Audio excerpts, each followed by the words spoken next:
Hey everybody, Marcel with Irnieracing YouTube channel. Chrystia Freeland on the housing crisis then and now, even after CBC warned about the problem 2 years ago. Let's look at her then, guys. Let's look at this witch.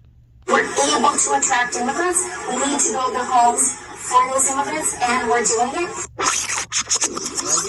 We're able to attract immigrants. We need to build the homes for those immigrants, and we're doing it. Okay, and so now, after the housing crisis and after a 2 year ago warning about the housing crisis due to mass immigration, mass invasion of our countries, Canada and the US, anyone just walking over, and vigilante or not, or good person, it's just a lot of actual just single men of war age to be in the military. So let's see what Freeland says now to the question. Documents obtained by Canadian Press show your government was warned that housing construction had not kept up with population growth, largely because of Canada's immigration targets. Why did your government not heed that warning and lower immigration levels? Thank you for the question, Simon.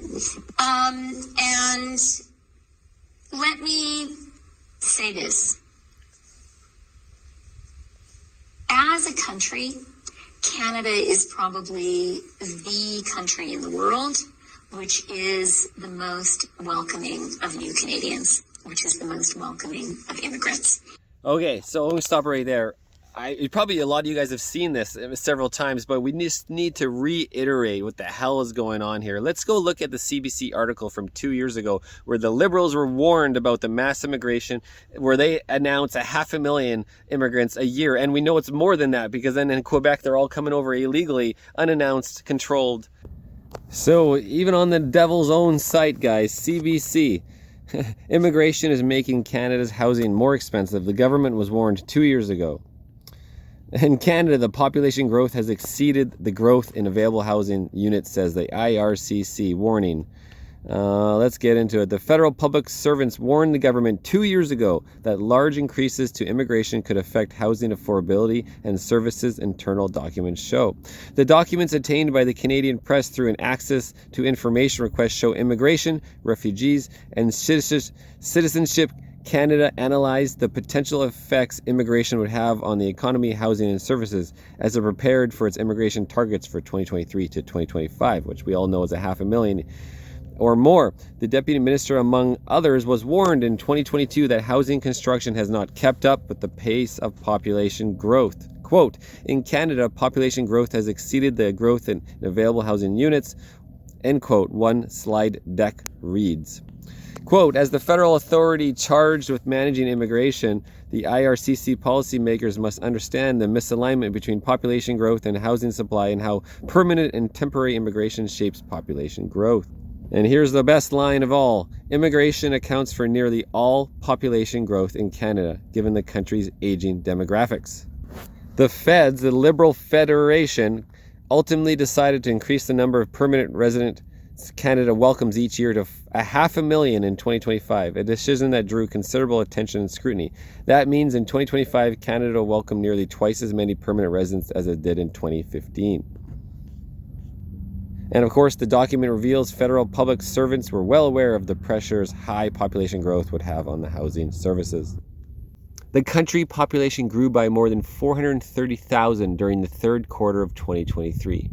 Marking the fastest pace of population growth in any quarter since 1957.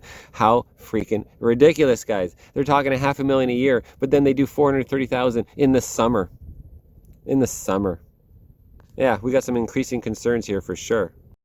Okay, well now we read some of the CBC article about the warning about slow down the immigration, slow down the invasion on Canada. You're doing it faster than anyone can manage. Because of Canada's immigration targets.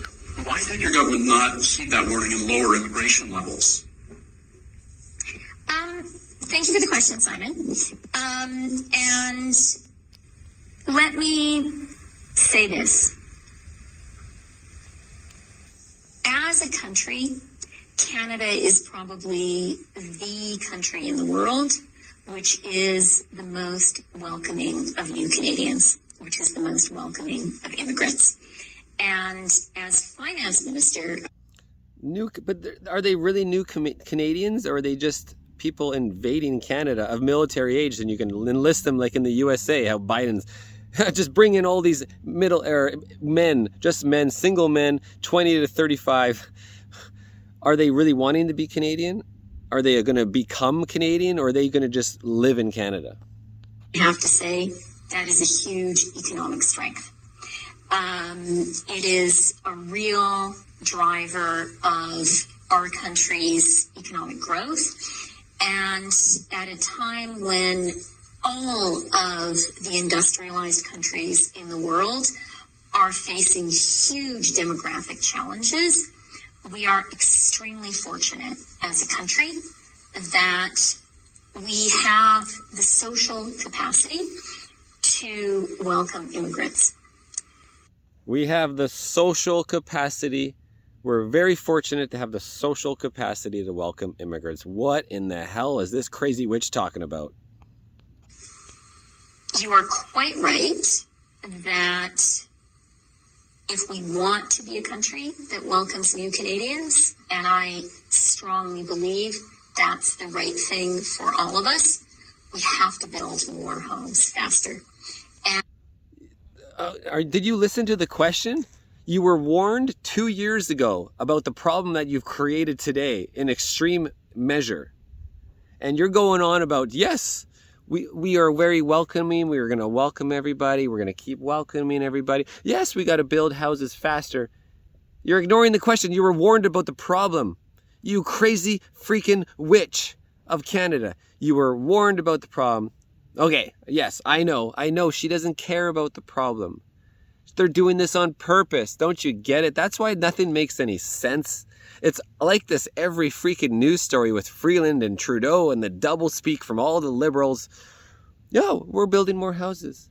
No, we don't care about the letting more people in. Well, we don't care about the jab. We don't care about coercion. We don't care about censoring the internet. We don't care about, no, it's all for your good, because we want you to suffer. We want you all to suffer, to be in a depression, for the country to fail. We want the failure. That's what it all comes down to. I mean, it's enough said. And that's one of the reasons I'm here. Our government is totally committed to getting more homes built.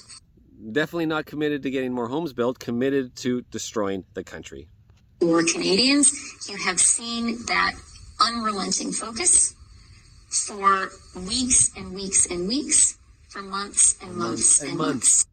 Weeks and weeks and weeks and months and months and months. But 2 years ago, 24 months ago, yeah, well, they told us, but we don't care. It's all part of the plan. Let's destroy Canada, guys. One day at a time. I am over.